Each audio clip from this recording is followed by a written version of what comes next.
Assalamualaikum warahmatullahi wabarakatuh. Pada hari ini, kumpulan kami akan membentangkan berkaitan dengan laporan lawatan ke Hospital Chancellor Tuanku Mukhris UKM iaitu HCTM dan juga Hospital Tunku Ampuan Besar Tuanku Aisyah Rohani iaitu Hospital Pakar Kanak-Kanak HPKK. Ini merupakan salah satu keperluan khusus untuk melawat hospital bagi memerhatikan prosedur-prosedur klinikal. Kami telah merawat dua buah hospital iaitu Hospital Chancellor Tunku Mukhris HCTM dan Hospital Tunku Ampuan Tuanku Aisyah Rohani yang lebih dikenali sebagai Hospital Pakar Kanak-Kanak HPKK. Kami juga melawat beberapa jabatan di kedua-dua hospital. Antaranya ialah Jabatan Oftalmologi, Jabatan Psikiatri dan Jabatan Pemulihan di HCTM. Bagi Jabatan Pemulihan Rawatan, dibahagikan kepada 4 sub-jabatan iaitu fizioterapi, terapi pertuturan, terapi cara kerja dan audiologi. Bagi HPKK, kami telah merawat ke sekolah dalam hospital, bilik multisensori dan sebagainya. Seterusnya kita akan melihat berkaitan latar belakang tempat lawatan iaitu Hospital Chancellor Tuanku Mukhris UKM dan Hospital Pakar Kanak-Kanak UKM.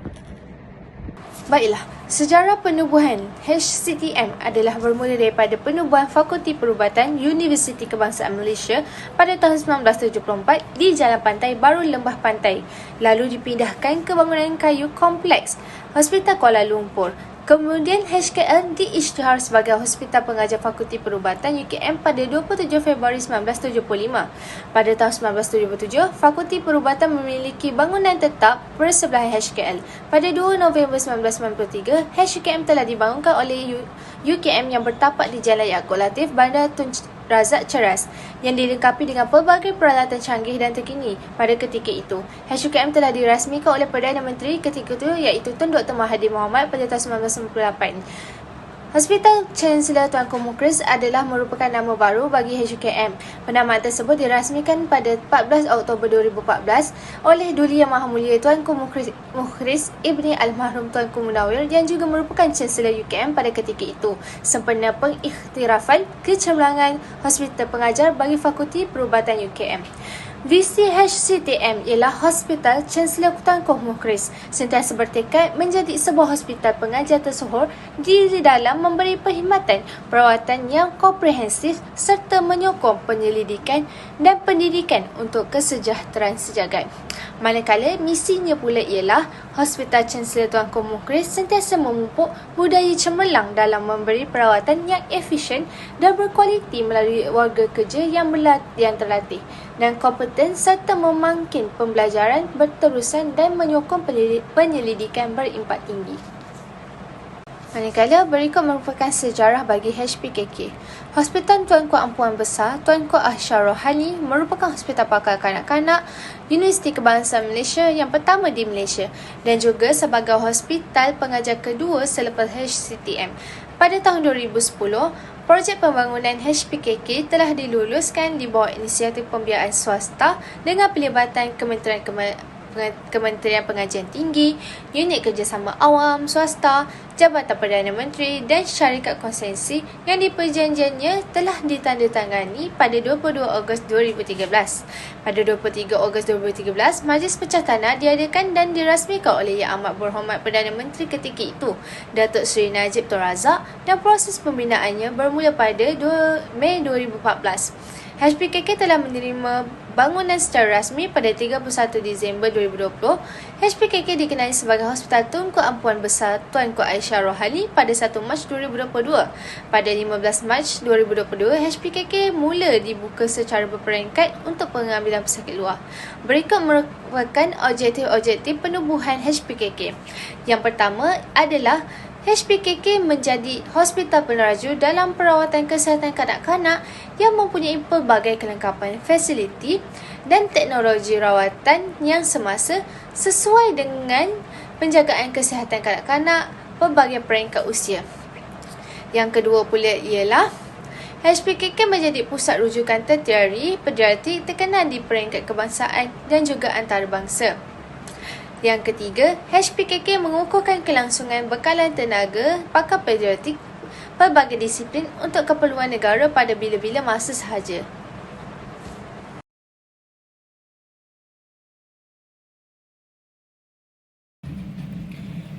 Okey, jadi seterusnya adalah berkenaan dengan laporan aktiviti di mana pada 2/5/2023 Dr. Farhah telah pun membuat sedikit penerangan berkenaan dengan tugasan iaitu penerangan proforma dan di antara intipati dalam penerangan proforma itu adalah mengenai tugasan di mana kami perlu ke hospital untuk menjalankan aktiviti pemerhatian klinikal di Hospital Universiti Kebangsaan Malaysia.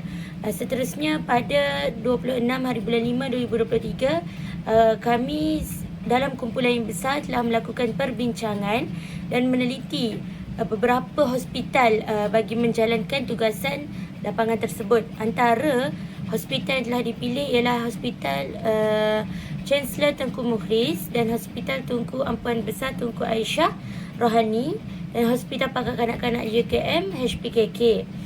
Seterusnya pada 11 hari bulan 5 2023 ketua kumpulan kami dan tim telah pun menghubungi pihak HCTM dan HPKK melalui email rasmi bagi memohon kebenaran tersebut. Pada 8 hari bulan 6 2023 pihak HCTM dan HPKK telah memberi maklum balas mengenai permohonan lawatan tersebut dan ianya diluruskan oleh pihak hospital. Seterusnya, setelah mendapatkan persetujuan daripada pihak hospital, kami telah menjalankan satu perjumpaan yang besar bersama dengan ahli kumpulan, kesemua ahli kumpulan yang ada. Dan dalam intipati berkenaan dengan perbincangan tersebut, kami telah berbincang berkenaan dengan pakaian, cara pengangkutan, bagaimana untuk kami pergi ke sana dan mendapat kata persetujuan, kata sepakat itu ada di antara kami akan menaiki MRT, menaiki kereta dan motor. Dan pakaian yang telah ditetapkan adalah pemilihan pakaian korporat. Baiklah, seterusnya sebagai ketua kumpulan itu Muhammad Syakiran, beliau telah pun mengemas kini tentatif program pada 19 hari bulan 6 2023. Lepas tu menerangkan tentatif tersebut kepada ahli kumpulan melalui Google Meet. Seterusnya aktiviti terakhir bagi kami sebelum menjalankan aktiviti di hospital adalah penerangan akhir bagi lawatan ke HCTM dan HPKK pada 19 Jun 2023. Dan seperti kata sepakat dengan pihak hospital, mereka telah pun bersetuju untuk memberi pelepasan kepada kami mengunjungi itu pediatrik, fisioterapi, psikiatri dan sebagainya. Jadi Syakiran juga telah menunjukkan tentatif yang perlu kami ikuti sepanjang berada di sana. Sekian. Seterusnya, saya akan menerangkan tentang laporan aktiviti semasa buat lawatan di HCTM.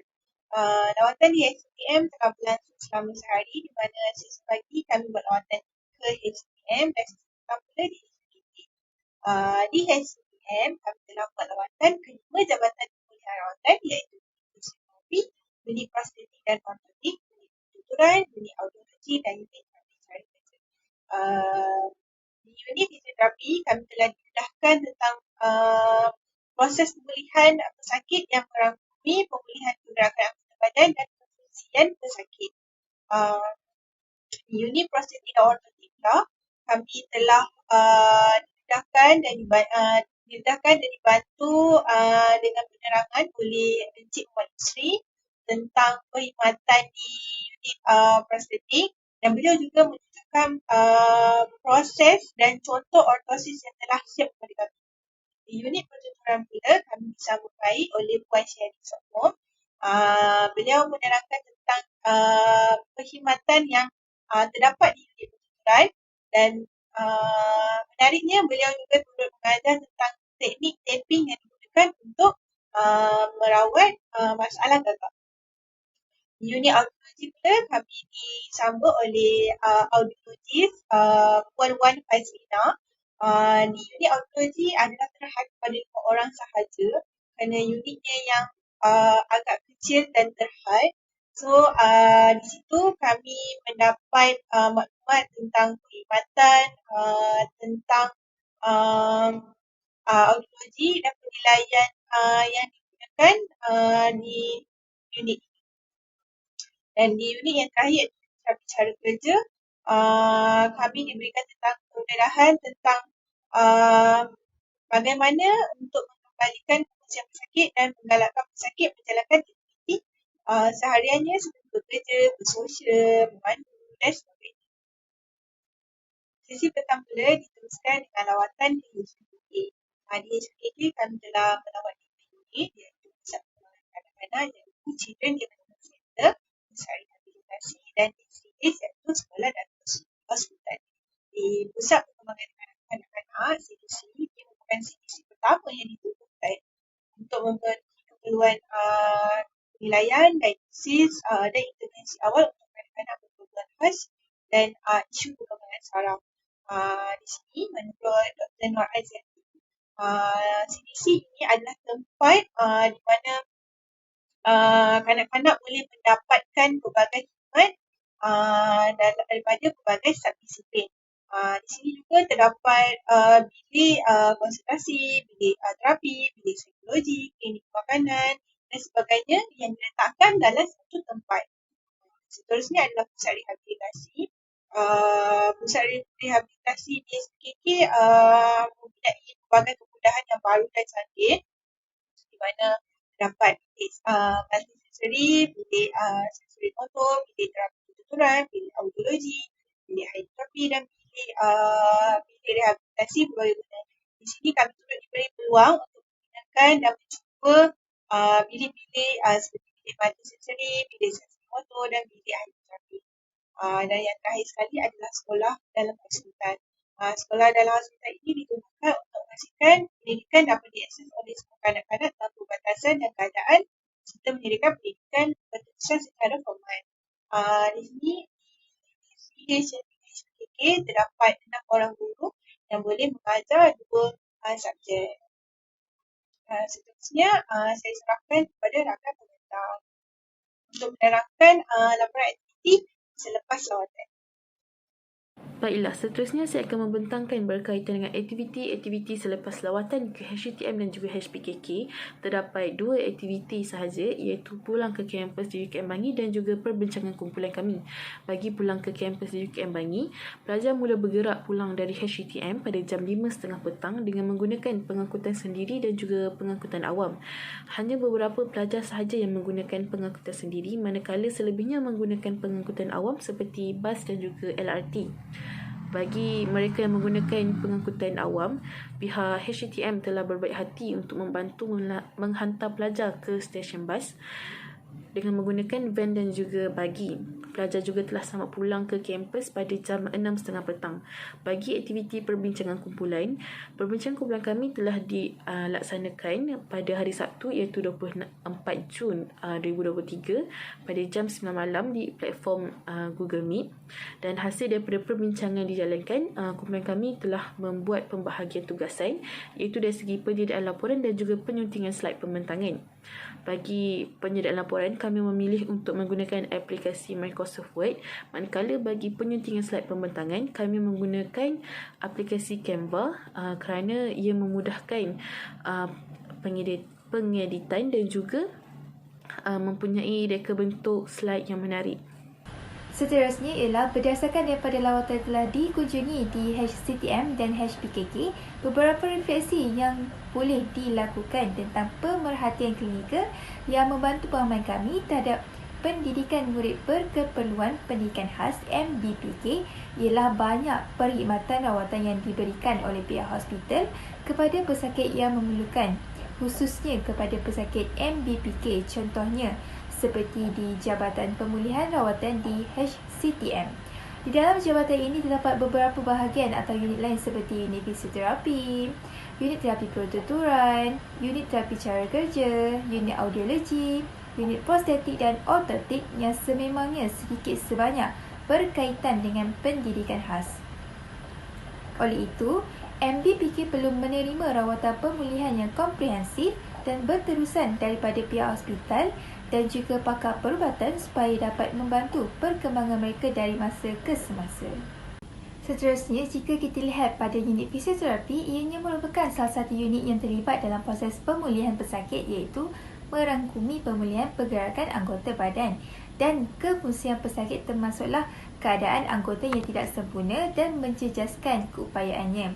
Hal ini sangat berkaitan dengan murid berkeperluan khas yang mempunyai masalah ketidakupayaan fizikal seperti ketidakupayaan ortopedik iaitu hemiplegia, paraplegia, monoplegia dan sebagainya, manakala ketidakupayaan neurologi pula ialah seperti cerebral palsy, spina bifida dan sebagainya.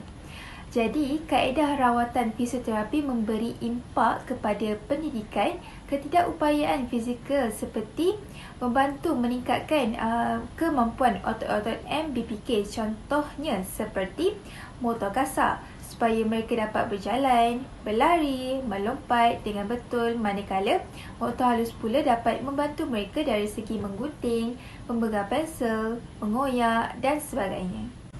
Seterusnya ialah perkhidmatan terapi pertuturan merupakan salah satu unit yang mengenal pasti, mencegah, menilai dan melakukan rehabilitasi atau intervensi bagi individu yang mengalami kecelaruan bahasa, pertuturan, komunikasi dan kesukaran dalam menyebut perkataan. Kepentingan terapi pertuturan kepada MBPK adalah dapat membantu mereka untuk menghasilkan bunyi, menyebut perkataan dan berkomunikasi. Hal ini kerana tujuan terapi pertuturan mempengaruhi kepada pendidikan MBPK, contohnya dapat membantu mereka dalam menyebut huruf dan abjad sedikit demi sedikit.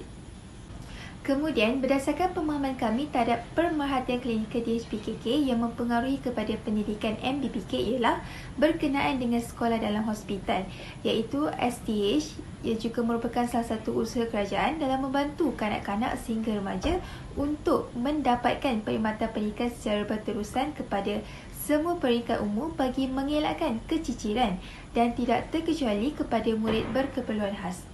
DHPKK juga menyediakan STH kepada MBPK di mana pesakit tersebut mengalami masalah ketidakupayaan pembelajaran iaitu autism dan beliau telah menerima serta menjalani rawatan terhadap penyakit yang dihidapinya iaitu kanser DHPKK. Akhir sekali, DHPKK juga terdapat pusat perkembangan kanak-kanak di mana di pusat tersebut terdapat tempat untuk pesakit menerima konsultasi daripada doktor pakar terhadap masalah perkembangan yang dihadapi oleh anak mereka. Bukan itu sahaja, di situ jugalah mereka mendapat terapi dan rawatan secara one-to-one bersama doktor pakar. Malah terdapat juga bilik dan rawatan pelbagai disiplin. Rawatan pelbagai disiplin didefinisikan sebagai satu pasukan atau unit daripada pelbagai pihak seperti pelbagai doktor pakar yang memberikan perkhidmatan dan membantu individu berkeperluan khas dalam menangani serta mengenal pasti masalah yang dihadapi oleh mereka. Oleh itu, peranan rawatan daripada pelbagai disiplin ini membantu MBPK dalam mendapatkan intervensi dan terapi melalui daripada pelbagai pakar serta memberikan nasihat dan cadangan keperluan yang khusus kepada MBPK untuk memastikan mereka dapat mengikuti PDPC secara optimum. Secara keseluruhannya, kami dapat simpulkan bahawa banyak maklumat yang kami memperolehi di kedua-dua hospital dari segi prosedur-prosedur dan penilaian. Yang kedua ialah pengalaman ini bukan sahaja memperkenalkan kami kepada sesuatu yang baru, malah ia memberikan pendedahan awal kepada kami sebelum ke bidang pekerjaan. Akhirnya ialah kedua-dua hospital telah menyediakan alat-alat yang terkini dan berteknologi untuk melakukan sesi intervensi kepada dewasa maupun kanak-kanak. Sekian saja itu daripada kami. Terima kasih.